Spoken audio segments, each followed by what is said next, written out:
एक दिन राजा विक्रमादित्य अपने दरबार में राजकाज निपटा रहे थे।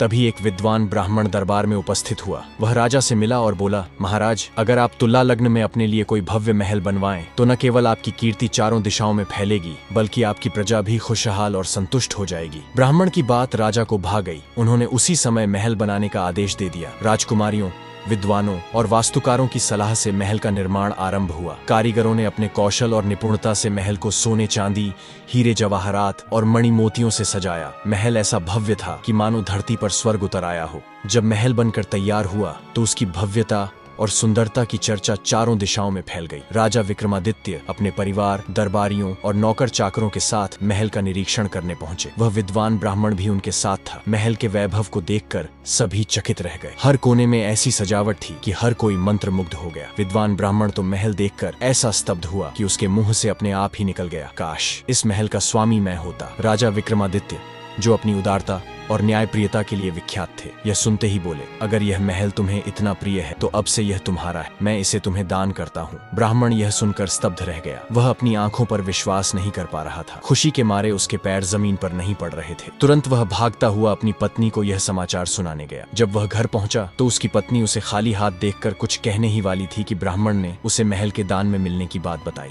पत्नी पहले तो चौंक गई और सोचा कि शायद उसका पति कोई सपना देख रहा है या पागल हो गया है। लेकिन जब ब्राह्मण ने बार बार उसे यकीन दिलाया तो वह भी महल देखने चलने को तैयार हो गई। जब वे महल पहुंचे और उसकी भव्यता देखी तो ब्राह्मणी भी दंग रह गई। महल का कोना कोना देखते देखते कब शाम हो गई उन्हें पता ही नहीं चला। थक कर वे एक शयन कक्ष में आराम करने चले गए। अर्धरात्रि में उनकी नींद एक मधुर परंतु रहस्यमय आवाज से खुली। महल में सुगंध फैल चुकी थी और चारों ओर प्रकाश फैला हुआ था। ध्यान से सुनने पर उन्होंने पाया कि यह देवी लक्ष्मी की आवाज थी। लक्ष्मी कह रही थी, तुम्हारे भाग्य के कारण मैं यहाँ आई हूँ, मुझसे जो भी इच्छा हो मांग लो। ब्राह्मण और उसकी पत्नी भयभीत हो गए। ब्राह्मणी तो डर के मारे बेहोश हो गई। लक्ष्मी ने 3 बार अपनी बात दोहराई, लेकिन ब्राह्मण का साहस जवाब दे गया। उसने कुछ भी मांगने की हिम्मत नहीं जुटाई। लक्ष्मी ने क्रोधित होकर कहा, जब तुमने कुछ नहीं मांगा तो मैं अब यहाँ से चली जाती हूँ। इतना कहकर वह गायब हो गए। उनके जाते ही महल से प्रकाश और सुगंध भी लुप्त हो गई। कुछ देर बाद ब्राह्मणी को होश आया। उसने डरते हुए अपने पति से कहा, यह महल अवश्य ही भुतहा है, इसी कारण यह तुम्हें दान में मिला है। इससे अच्छा तो हमारा टूटा फूटा घर है, जहाँ हम चैन की नींद तो सो सकते हैं। ब्राह्मण को भी उसकी बात उचित लगी। अगले ही दिन सुबह उन्होंने अपना सामान बांधा